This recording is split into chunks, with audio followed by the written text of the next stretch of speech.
కడప నగరంలోని రెండో గాంధీ బొమ్మ వద్ద ఉన్న మోచంపేట శివాలయానికి 4వ సోమవారం సందర్భంగా భక్తులు భారీ ఎత్తున తరలివచ్చారు. వీరికి చింతకుంట నాగిరెడ్డి ఆధ్వర్యంలో అన్నదాన కార్యక్రమాన్ని ఏర్పాటు చేశారు. కార్యక్రమంలో పుత్త చైతన్య కుమార్ రెడ్డి, శివారెడ్డి, సాయి ఎలక్ట్రికల్, సాయి కార్తిక్ రెడ్డి, పలువురు నాయకులు పాల్గొన్నారు.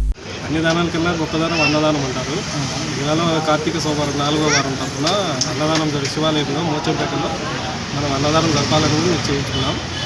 కావున అన్నదానం జరిపే మా కుటుంబం తరఫున, నాగిరెడ్డి తాత తరఫున, మాది ఏటూరు వంశం అంతేలా.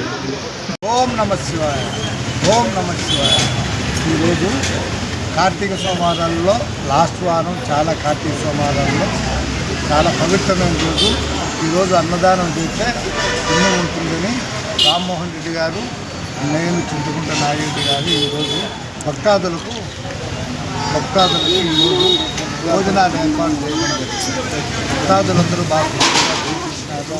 అందరికీ కాకుండా మిగతా వాళ్ళు కూడా కనుక మిగిలిన మా దగ్గర భోజనాలు భక్తులందరూ సక్రమంగా తిని మమ్మల్ని మా కుటుంబాన్ని చల్లగా ఉండాలని కోరుకోవాలని ఆశిస్తూ మీరు వచ్చిన ఈ పత్రికా విలేకరులకు, వచ్చిన ప్రజలకు, అందరి కుటుంబాలు చల్లగా ఉండాలని కోరుకుంటూ నేను సెలవు తీసుకుంటాను.